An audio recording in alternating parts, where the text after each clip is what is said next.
తముద్ధరది తద్యందధిదేవత తద ఊర్ధ్వగత ప్రాపక విధానేన తస్మాత్ తస్య నిమృజి ఇది నామ. ఎవరైతే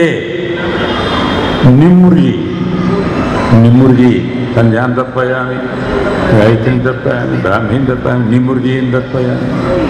నిమృజి మీకు లేదు, దర్పణ లేదా మీకు?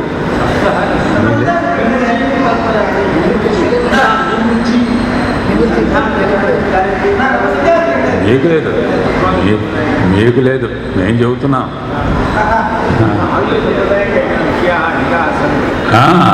నిమృజిని తప్పయా యో నిమజ్జతి. నేను అనేక మంది పండితులను అడిగాను,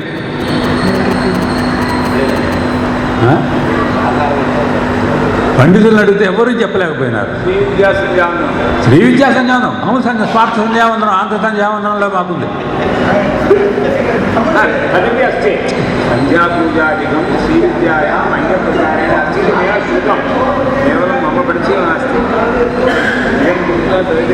ఆంధ్ర సాంప్రదాయ తర్పణారస్తి అర్ఘ్యప్రదానంతరం పూజ్యంతమస్తంజేది మంత్రానంతరం తర్పణం. సంధ్యాం తర్పయామి, సంధ్యాం తర్పయామి, బ్రాహ్మీని తర్పయామి, గాయత్రీని తర్పయామి, బ్రాహ్మీని తర్పయామి, నిమృజిని తర్పయామి. ఇది అస్తి. మీరు ఎగ్గొట్టారు అంతే.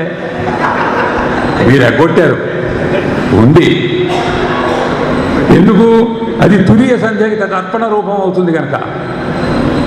తర్పణం తదర్పణం, తురియ సంధ్యాయాం తదర్పణ రూపం. తురియ సంధ్య ఉంది, 3 సంధ్యాలే కాక తురియ సంధ్య ఉంది శక్తి గ్రంథిలో.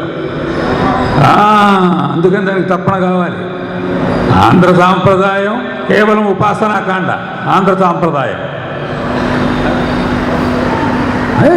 ఫ్యాక్ట్. అక్షరాలు కూడా అపసవ్యం, శక్తి ప్రధానం. ఆంధ్రత్వం ఆంధ్ర భాష శాఖ 4 తపస పొలం తెలుగువాడు ఇంకా మహిమ అప్నే దృష్టి చెప్పినారు. ఆంధ్రత్వం ఆంధ్ర భాష చ ఆంధ్రదేశ స్వజన్మభూ తత్రాపి యాజుషీ శాఖ న అల్పస్య తపస ఫలం.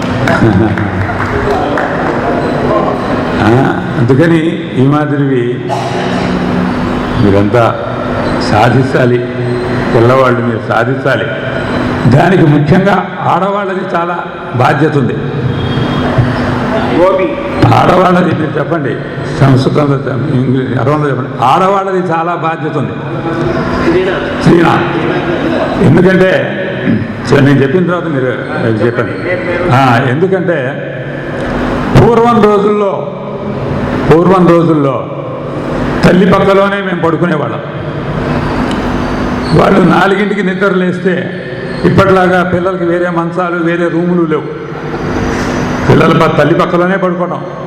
వాళ్ళు 4:30 కల్లా లేచేవాళ్ళు. టీవీలు లేవు. 12-1 గంట వరకు మెలుగుతూ ఉండడానికి 4:30 కల్లా by 4:30 లేచేవాళ్ళు. వాళ్ళతో పాటు మేము లేచేవాళ్ళం. వాళ్ళు ఏం చేసేవాళ్ళు? పొద్దున సంధికసు, పాచిళ్ళు చిమ్ముకోవాలి. పాచిళ్ళు ఏ ఇళ్ళాలైతే, ఏ ఇంట్లో అయితే పాచి చిమ్ముకోకుండా వంట చేస్తారో, భోజనం చేస్తారో అవన్నీ పిశాచాలకు పోతాయని. పాచి బట్టలతో చేస్తే. అందుకని వాళ్ళు చిమ్ముకుంటూ మేమేం చేసేవాళ్ళం? మేము ఏడుస్తూ మేము లేచేవాళ్ళం కదా. వాళ్ళు మా వీపుల మీద పడుకోబెట్టుకునేవాళ్ళు. వీపులు పడుకుంటూ మేము కరుచుకొని పడుకుంటే చిమ్ముకుంటూ ఏం కథలు చెప్పేవాళ్ళు? రామాయణం, పురాణం, నలోపాఖ్యానం, ధ్రువోపాఖ్యానం, అంబరీషోపాఖ్యానం ఈ మాదిరివి చెప్పుకుంటూ పిల్లలకి వాళ్ళు పనులు చేసుకునేవాళ్ళు.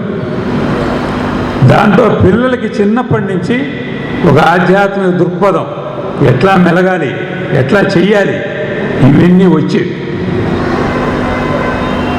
బీజం అక్కడ పడేది. ఎప్పుడు 3 ఏళ్ళ 4 సంవత్సరాలు 5 సంవత్సరాల సమయంలోనే పడేది. ఆ రోజుల్లోనే మా అమ్మగారు నాకు ఈషణత్రయాన్ని గురించి చెప్పారు. ఈషణత్రయం నాకు బాగా జ్ఞాపకం. ఎట్లా చెప్పారు? నాన్న చీమ చూడు, యాంట్ చీమ. దానికంటే పెద్దదైనటువంటి బీజాన్ని తీసుకెళ్తూ ఉంటుంది. అది ధనేషణ.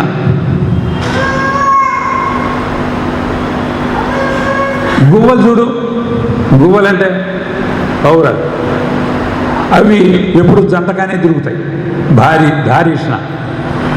మన ఇంట్లో ఆవు చూడు, గోవు, దాని దూడని ముడ్డి నాకుతూ ఉంటుంది పుడిచేటప్పుడు.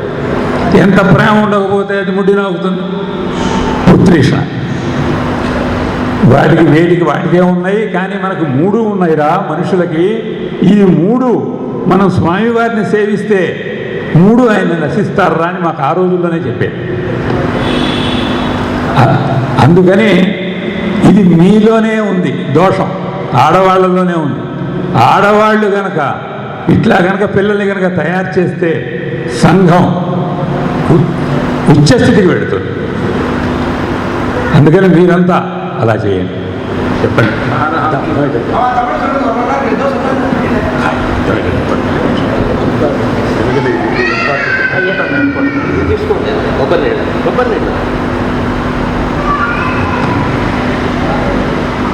மறுபடியும் இன்னொரு அழகான உபதேசத்தை நமக்கு பண்ணினார். இன்னைக்கு இருக்கக்கூடியதான குழந்தைகள்லாம் அவள் முன்னுக்கு வரணும், அவளை முன்னேற்றணும்னா அதனுடைய முக்கியமான ஒரு ரெஸ்பான்சிபிலிட்டி அது ஸ்திரீகளிடத்துல தான் இருக்கு. ஏன்னா பழைய நாளில் நாங்கள்லாம் குழந்தைகளாக இருக்கும் பொழுது அம்மா பக்கத்தில் தான் படுத்துட்டு இருந்தோம். அந்த அம்மா கரெக்டாக 4:30 மணிக்கு எழுந்துடுவா. அப்போ குழந்தைகளை எழுப்பி விட்டுருவா, அதுக்கு மேலே படுத்தப்படாது. இப்போ மாதிரி ராத்திரி 2 மணி வரைக்கும் சினிமா டிவி பார்த்துட்டு காலம்பரை லேட்டாக எழுந்துக்கிறதுங்கிறது கிடையாது. 4:30 மணிக்கு அம்மாவோட எழுந்துப்போம்.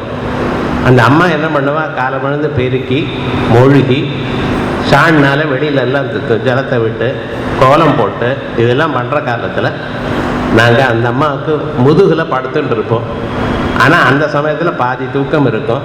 இருந்தாலும் அந்த சமயத்திலே எங்களுக்கு அம்மா கயோபாக்கியானம், துருவோபாக்கியானம், அமரிஷ சரித்திரம், இது போல சரித்திரங்கள் கதைகள்லாம் சொல்லிட்டு இருப்பா. அதோடு இல்லை, எனக்கு அந்த சந்தர்ப்பத்தில் ஏஷனாத்திரயத்தையும் சொல்லி கொடுத்துருக்கா. புத்திரேஷனா, வித்தேஷனா, தாரைஷனான்ட்டு.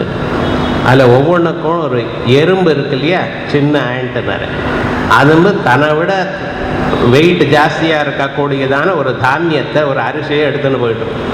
அது பார்த்தா என்னது இருக்கு, தன்னை விட ரொம்ப அதிக பாரமாக இருக்கிறத எடுத்துன்னு போட்டோன்னா அதுக்கு அந்த தனத்தில் உள்ள ஆசை இருக்கு, சேர்த்து வைக்கணும்னு. அதனால் வித்தைஷடா. அதே மாதிரியே இந்த புறாக்கள்லாம் இருக்க பார்த்தீங்களா, அந்த ஆண் புறா பெண் புறா நோக்கிண்டே போயிட்டே இருக்கும். அதுக்கு தாரைஷணை ஜாஸ்தியாக இருக்கு. அதே போலயே பசுமாடு தன்னுடைய கண்ணுக்குட்டியை உடம்பு முழுக்க நக்கி கொடுக்கறது, அதில் அந்த புத்திரேஷனை இருக்குன்னு தெரிகிறது. இந்த மனுஷனாக இருக்கிறவன் தாரைஷனா, வித்தைஷனா, புத்தைஷனா இந்த தாண்டி வரணுமா?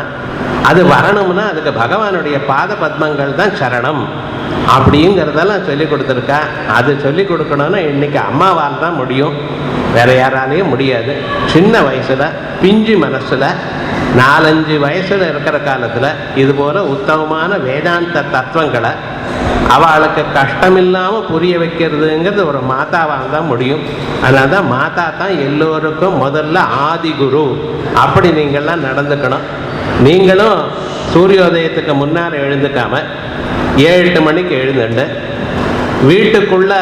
வீட்டை சுத்தம் படுத்தி பெருக்கி கோலம் போட்டதெல்லாம் பண்ணாமல் சமைச்சோன்னா அங்கே ராட்சசாலும் பிரம்மகணங்கள் தான் வந்து இதர கணங்கள் தான் வந்து சேருமே தவிர கிடைக்காது. இதெல்லாம் நம்ம தெரிஞ்சுக்கணும். இப்படி நீங்கள் இருந்து உங்கள் குழந்தைகளில் பக்கத்தில் இருந்து சந்தியாவந்தனம் பண்ண சொன்னீங்களேயானால் உங்கள் குழந்தைகளுக்கும் நல்லதும் தேசத்துக்கும் க்ஷேமம் அப்படிங்கிறத அவசியம் கவனிக்கணும்னு ஒரு அனுகிரக பாஷணம் பண்ணியிருக்கார். அதனால் அவருக்கு நமஸ்காரம் பிடிக்கும். நன்றி.